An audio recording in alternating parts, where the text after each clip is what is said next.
Hi everyone, welcome to the second day of the Expo Hall at SupplySide West Food Ingredients North America 2024. Woo, right? Yes, thank you. Thank you. I am Sandy Almendares. I am Vice President of Content at SupplySide, and I am very excited to be moderating this session on formulating for kids. It is Halloween today, as you all know, and so I love that we're talking about children's nutrition on this day. According to Future Market Insights reports, the children's supplement market is expected to reach $2.52 billion this year. And of course, Halloween, right? On Halloween, kids eat on average of more than 16 times the daily recommended value of sugar. That's according to the National Retail Federation. And then all of the money that we spend on Halloween with candy, costumes, everything is $12.2 billion. So children's supplements, $2.52 billion, Halloween, $12.2 billion. So we've got some opportunity. We're, not that we're competing with Halloween, of course, but there's opportunity there to help address children's nutritional needs. Before we get into the meat of the content, I've got some show announcements here. This is the mobile app, a QR code to the mobile app. It's very helpful, helps you schedule. The more you interact with it, the more it interacts with you, because that's how AI works. It will help deliver you recommendations if you add things to your schedule and do favorites. Always need Wi-Fi, I'm sure, so there's how you log on. The Expo Hall is open till 5 today.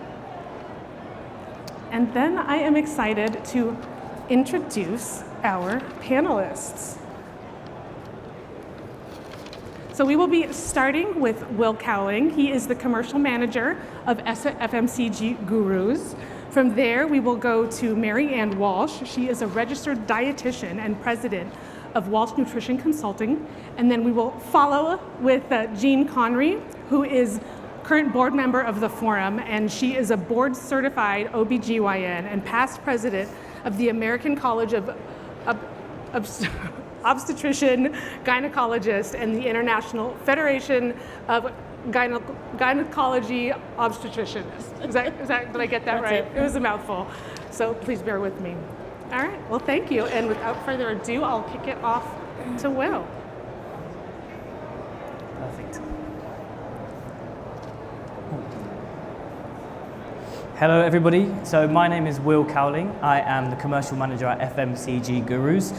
If you haven't heard of us before, we are a market insights company specializing in consumer insights. So what we do is we help our clients to better understand consumer attitudes, behaviors and motivations towards all things food, beverage and nutrition. Now, today's presentation, I'm going to open up on early life nutrition trends in USA with a strong focus on nutritional supplements and the market. We're going to be looking at opportunities and some of the barriers which we face, especially when looking at children's supplements and the nutrition element of this. Now, if you would like a copy of the slides, please feel free to contact me at will.cowling@fmcggurus.com, and I'd be more than happy to share these with you. So let's get started. So we know that parents in the USA are concerned about various issues, both physically and cognitively, when it comes to their children. But we do know that parents are actually taking a proactive approach to health and are actually giving the diets and lifestyles of their children their full attention. However, we also know that parents also feel that there are many barriers which actually exist to giving their children the right nutrients throughout the day and leading that healthy lifestyle. So we can actually see that parents are starting to recognize that their own busy lifestyles are actually impacting the way that they actually lead their children's health and nutrition. We can also see that busy lifestyles lead to then inactivity for children, and many children are staying indoors a lot more for significant periods of time. And what this is doing is actually impacting children's physical and emotional well-being, two key areas which we'll discuss throughout the presentation, and how nutritional supplements can actually help this. Another big area of issues for barriers towards a healthy lifestyle and nutrition is that consumers and children are actually turning to social devices more as well, which is also again impacting their sort of health and well-being in the cognitive functions. Now, as parents are concerned about their various issues relating to physical health and daily activity, they're becoming more and more conscious and educating themselves more about how they can be proactive in supporting their children's health issues. So parents do not necessarily use nutritional supplements to boost their kids' health. Now, we do know that nutritional supplements are actually very appealing to parents in the USA, and it's because they can be associated with higher ingredient dosages, which means of course the children are going to be getting better nutrients, but also they can be associated with targeting many multiple health benefits. Now, we can also see there's many issues when it comes to nutritional supplements, and parents can actually struggle to lead their children to the nutritional supplement route when looking at different nutrients. So we can see that some of the key barriers which parents are actually facing are getting children to stick to nutritional supplement consumption. I think even for adults, nutritional supplements, one of the big areas of issues is being consistent and actually continuously taking these products. So of course it's even harder for children to do that as well. But then also the cost of products. At the moment, we're living in a cost-conscious world. Many consumers, many parents are not so satisfied with their finances and are actually conscious about this. And nutritional supplements can be typically seen as a little bit more expensive than just leading a healthy lifestyle through food and beverages. Now, this actually creates a scenario where parents are maybe looking at adopting the best intentions, but actually are struggling when it comes to nutritional supplements.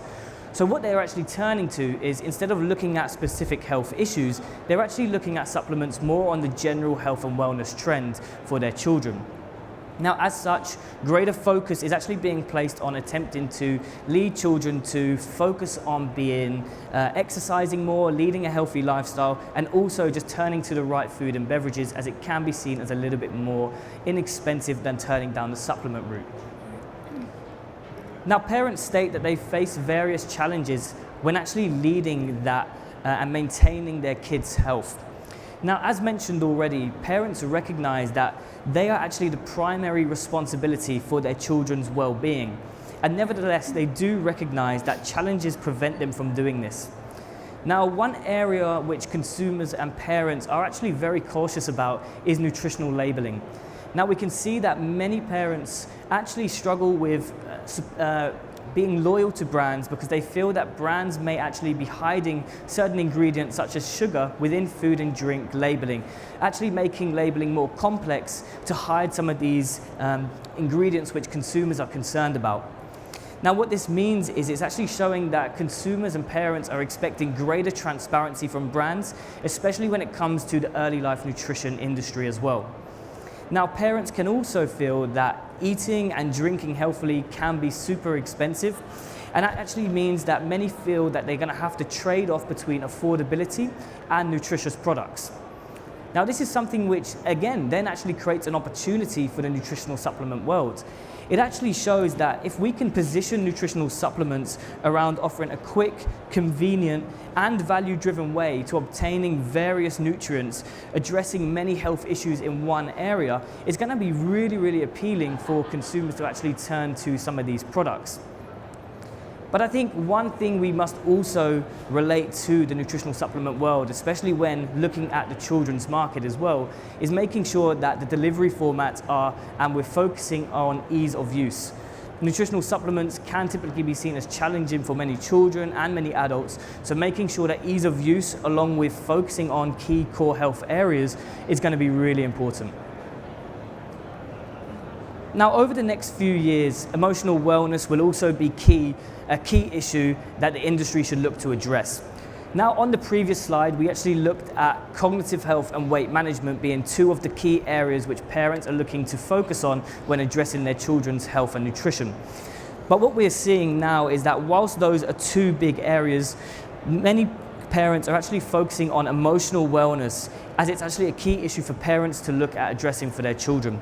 Now, parents are worried about how issues such as exposure to social media at such an early age can actually impact their children's well-being based on seeing global issues and actually not having the full story and being misinformed about some of these issues as well. Now, in addition, children will continue to grow up in an era of uncertainty and will be exposed to information around these global issues with a lack of context and perspective, actually causing further stress and also emotional wellness issues within the children. So it will actually be a key area for parents to actually look at the nutritional supplement market for solutions that don't only just address some of those top key areas like immunity, digestive health, cognitive function, weight management, but actually also looking at the emotional well-being element of this. And it's crucial that the ingredients used within these nutritional supplements are deemed safe, are deemed natural, deemed transparent, and it's also key that we focus on some of those key core messaging around nutritional value, cost effective, and being value driven. So that concludes my part of the presentation. I hope you all enjoyed it. Again, if you do want a copy of the slides, please feel free to contact me on my email, drop me a WhatsApp, connect with me on LinkedIn. These stats were taken from our early life nutrition survey and our nutritional supplement surveys as well, which just launched this year. So please feel free to reach out to me to learn a little bit more about that. But thank you very much, and I look forward to answering any questions you guys have at the end of the session. Thank you. Thank you so much, Will. And I forgot to mention at the beginning that we have a lovely and wonderful underwriter, Friese Campina. Thank you so much for underwriting. Please go back to the table. I hear they've got some gummies to sample, so yummy. Get your first little treat on Halloween. Maybe you've already had many treats already. But I'd like to welcome our next speaker, Marion Walsh. Oh no, I went too far. What did I do? That's my fault. Okay. Sorry about that. No worries. All right, so obviously Will shared some amazing insight, and I'm going to kind of continue on the conversation from the perspective of somebody that works as a consultant in this industry, but also from the perspective, I can't talk today, as a registered dietitian who's been working as an RD/nutritionist for about 15 years now, and then also as a mom myself to a 2.5-year-old. Surprisingly, I've gained so much perspective, way more than I ever thought. I always joke that I think I was really knowledgeable about pediatric nutrition until I had a child, and then I learned that, wow, everything I learned in a textbook doesn't always apply when you have this human being with different needs and wants and different stimuli and things like that. So definitely was an eye-opening experience. So starting off, one of the most important sort of category of nutrients that I see, not only, again, as a dietitian, but also as a mom, my own concerns, are omega-3s and DHA. If you're not familiar, DHA is the primary structural component of the brain, crucial for brain growth and cognitive development. Our brain is 60% fat. So a little baby who's born, their brain is rapidly growing and expanding. They need that DHA, omega-3s, those healthy fats for brain development. So obviously, we know that breast milk is going to have that. We also know that formulas are going to be formulated with this as well. But even past, when they turn 1 and they start drinking the whole milk, that is typically always going to have that DHA and the omega-3s added, as well as choline. Choline supports brain development by aiding the formation of the neurotransmitter acetylcholine, which is vital for memory and muscle control.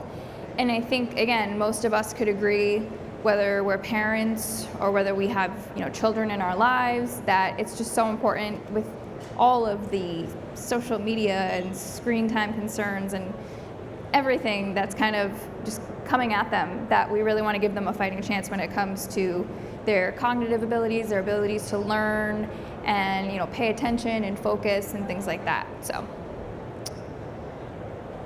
all right. So again, the importance of brain development. Early childhood is a critical time for brain development, and nutrition does play such a significant role in supporting cognitive function. And again, that 60% composition of the brain.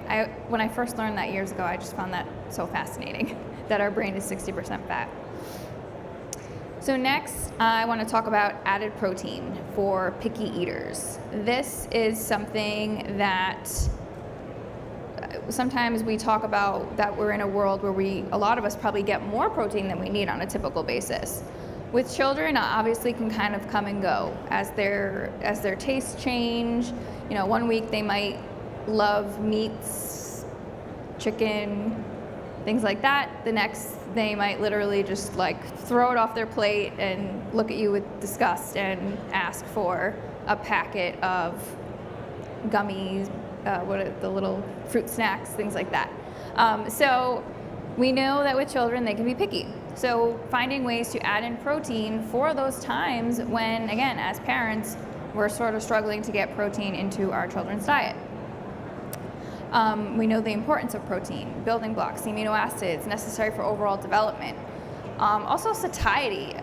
My child goes to daycare for 8 hours a day, and so, you know, she gets a little nap in between, but being able to provide her with options that do have some protein in them to help with that satiety so that she's, you know, not getting hangry and cranky, that's always, you know, always at the top of my list personally. And then, you know, filling those nutritional gaps. Not all children are always going to love different meats and chicken and pork and all that type of stuff. So finding ways to supplement protein is definitely a win-win situation. And then we have so many different options now that we didn't have 10, 15 years ago. So if they do have an intolerance to milk products and you don't want to use whey or casein, obviously you've got pea protein, hemp protein, all different options now. You could literally walk this floor and I don't even know how many you would find. So definitely something to keep in mind when formulating for kids. We have the protein DRIs here. These numbers are grams per kilogram.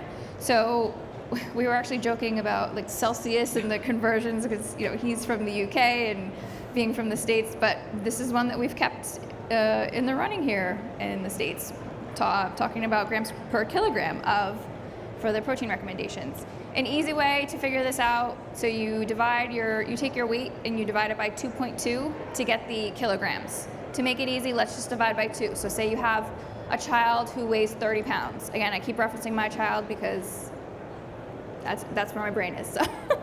So my child's 30 pounds, divide that by 2, you're gonna get about 15 kilograms, and then multiply that, she's 2.5 by 1.05, let's round again to keep it easy. We're looking at about 15 grams of protein per day. So again, you can kind of, again, this is all on the American Academy of Pediatrics site as well, if you're ever curious, if you have children in your life, how much protein you think they might need. And next, pre and probiotics for kids. Gut-brain access, like you cannot walk 5 inches without hearing about the gut-brain axis these days. We have a major focus on mental health. We know more and more about the link between our gut health and our mental health. One interesting stat that I think is just fascinating is that 70 to 80% of serotonin is made in the gut. So we definitely want to continue to nourish not only, you know, our gut health, but also our children and the little ones in our lives, because, you know, as they grow and develop, we want to kind of give them the most fighting chance they can have. Also, in addition to that, again, as a mom with a child in daycare, every few weeks, knock on wood, thankfully I've had a good run lately, but they get sick because little ones love to spread germs. So being able to kind of bolster up that immune system with probiotics and prebiotics, that is something to keep an eye on as well when you are formulating for kids. And then of course we have the allergy and the eczema reduction. We've got some research that supports that as well. And then again, I mentioned the cognitive and behavioral benefits. So that's all I got for now. Thank you. Thank you And so much. I don't have a slide here with my information, but you can find me on LinkedIn, Marianne Walsh, RD, and I'm very active on there. So if you want to connect about anything. Thank you, Marianne. Next we've got Jean. Thank you. I'd like to say that I go upstream a little bit because I'm going to talk about women and preparing for pregnancy and what we ideally want to see.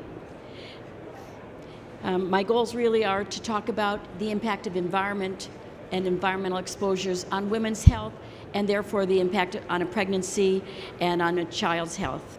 So we take a look at both well women health care, outcomes of pregnancy, and my focus will be on the environment and how it impacts health. We know about the environment. We know that if a woman if she takes too much blood glucose, she has a too high glucose, it actually is teratogenic. It causes birth defects. Likewise, if a woman doesn't have folic acid, that causes birth defects. So that's the area that we're all very familiar with. But on the right-hand side here, we're not so clear about that whole alphabet soup of chemical exposures. PFAS, PBDE, BPAs, those are all the things that we hear about. Those chemicals are a concern. And these are the highlights that your physicians are seeing. Exposure to chemicals found every day reduce fertility, neural effect of certain chemicals. And in fact, a new study from the EPA looking at the threat to brain health and brain development from chemicals found in our homes. And EPA just this last month or 2 months ago banning a pesticide because of its effect on the fetus. If those are found in the supplements a woman is taking or in the supplements we're giving to a child, we have concerns. We can see impacts like this showing attention deficit disorders increasing over the past 20 years, more than you can see from genetics alone. We can see the impact and changes in leukemia over just a 20 to 40 year time period, more than what we could see with genetics alone. These are environmental effects that are caused by endocrine disruptors. Endocrine disruptors are chemicals that impact our body's behavior, whether it's a thyroid gland, any number of glands in our bodies that have impacts on humans and wildlife. And they're found throughout industry. The chemical industry has 70 to 100,000 chemicals that are not tested before they're released to the environment. So how do we talk about the science? It gets very difficult. If you want to navigate the science, I always like to say that my world is here on the left-hand side of the curve. It looks at pharmaceuticals. As physicians, we're always talking about pharmaceuticals. They have to show efficacy and safety before they're ever put on the market. But when we're talking about the manufacturing world, the air we breathe, the food we eat, the products we consume, all of those are in the manufactured and supplement world. They have to show harm before they're removed from the market. So the burden of proof is on a clinician or on a patient to show that they are safe for anybody to take.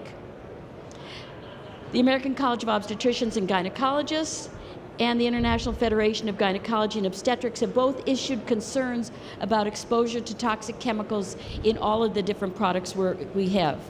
FIGOS was the first one to look at endocrine disrupting chemicals. We can look at pesticides, where we see that they cause low birth weight, they can cause birth defects and cancer. They cause urogenital impacts, and when high incidence is found in breast milk, we see defects in the children. If we look at something like the PFAS world, these are forever chemicals, and I'll show a little graph here. They impact birth weight in a child and their immune response. So how a body is responding to their environment, how a child responds to its environment. PFAS have been called one of the most concerning chemicals around. The International Federation of Gynecology and Obstetrics asked for their removal because they cause birth defects and complications with pregnancies. With heavy metals, we just can look at this entire array of them, and they're potentially toxic if they're exposed to anybody. So what can be done? Can we improve our guidance? Certainly. Is it possible to measure toxicants in urine and serum to give guidance to an individual? Yes. Is it possible to measure toxicants in the products that we use to provide guidance?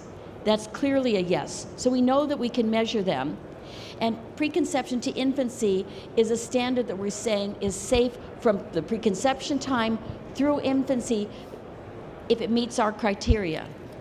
So why do we need guidance? You talk beautifully about your child and your baby, making sure that that child is safe. We know that there are heavy metal contaminations found in prenatal vitamins. A study out of Canada showed that in 2018, 26 of 26 vitamins were contaminated with toxic heavy metals, lead, mercury, arsenic. That's not acceptable. And if we look at our own government accounting office looking at some of the supplements in the United States, they said that in their 2023 statement said we lack oversight. Neither of prenatal vitamins are not required to show effectiveness or safety before they're put on the market. And they said that they had the limited reach of the FDA's oversight over supplements, including prenatal vitamins, means that women may not be getting what they needed. So FIGO, the International Federation of Gynecology and Obstetrics, said we need to ask for a certification. So if I'm prescribing a vitamin for my patients, I need to make sure that post-production they are safe. We recommend that they be tested for heavy metals, microbials, potentially toxic environmental chemicals. And we provided a recommendation that patients should only consume and clinicians should only prescribe vitamins and supplements that have been independently assessed to make certain they do not contain contaminants, and make sure that that is the standard for creating prenatal vitamins, that they don't have toxic chemicals, they are not contaminated with pesticides. We recommend something that has a P2I seal of approval on it, where they've been tested to make sure that they have no toxic chemicals. If you go to the FIGO statement, you just have to Google FIGO. You can see the appendix lists what heavy metals should be tested and what different types of pesticides and other chemicals. If a manufacturer says that's not possible, that's too high a standard, I can say it's possible, and that's what we expect for our moms. Kirkman Vitamins, P2I, has come up with it. So what we're saying, if somebody meets those standards, you just have to look for a P2I symbol, and you can say that they don't have the toxicants that can potentially impact a healthy pregnancy. Thank you very much. The takeaways are parents are concerned about their children's physical and mental health, but most are not yet turning to supplements for health. The key ingredients, is this yours? I'm saying, Go ahead. I was going to say those are some of mine. You're doing a great job. You're killing it. I'll turn it over to our Thank you, lead. Jean. She's killing it. I was like, yeah, go, Jean. Yeah, we'll do it. Yeah, so these are some key takeaways from the session. There's a big opportunity here for brands. Key ingredients, omega-3s, DHAs, choline, protein, probiotics, and prebiotics. And supplements aimed at children and pregnant mothers really need to be safe. It's so important. This is one of the most vulnerable populations that we as an industry serve, and so as Jean was saying, it's imperative that brands take that testing seriously. If you would like to learn more, our media brand Supply Side Supplement Journal recently put out a digital magazine on women and children's health. It's got a lot more information in there, so please look at that QR code and get the issue. Thanks again to Friesland Campina. Make sure you get a gummy on your way out. They're delicious. And we probably have time for one audience question, if anyone has one. I know you do. Okay, well then we will end it there. Please, another round of applause for our speakers today. Thank you. And thank you so much for taking the time to spend a half an hour with us at the Supply Side stage. I hope you have a great day.